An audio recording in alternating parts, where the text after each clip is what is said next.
to help a number of people get their photo ID for purposes of voting.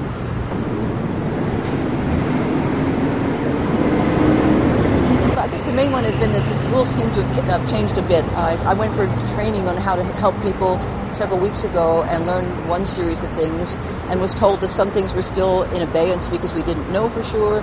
And then we got a new set of instructions, and then there's just a brand new one that came out this week.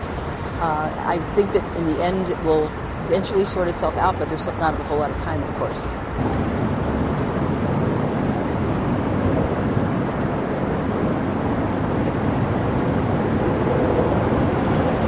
We're not always sure which form is best for the person because everybody has a very different story about which ID they do have or if any. The other thing is it just seems to take a long time.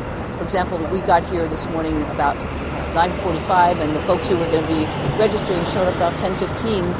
It's now 12, and we're still registering the last of them. There were only about 7 or 8 of them, so it's taking a long time.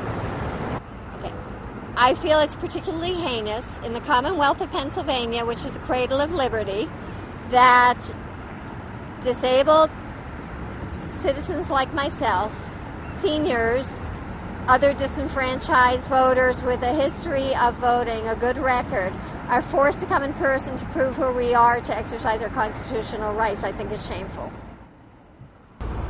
I came down to get identification so I could vote.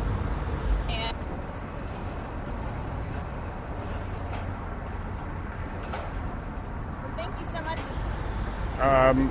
All I have was my expired driver's license and some other, but not official.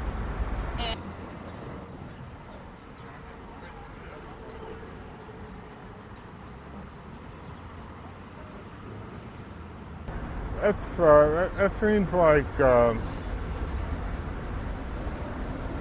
those forms are a little confusing, really. You know, they'll have certain stuff they don't even cover, really.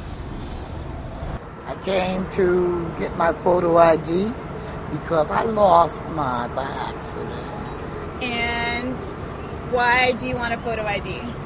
Because I need it for a lot of other things, and I needed to vote. November is coming up, and voting is a privilege.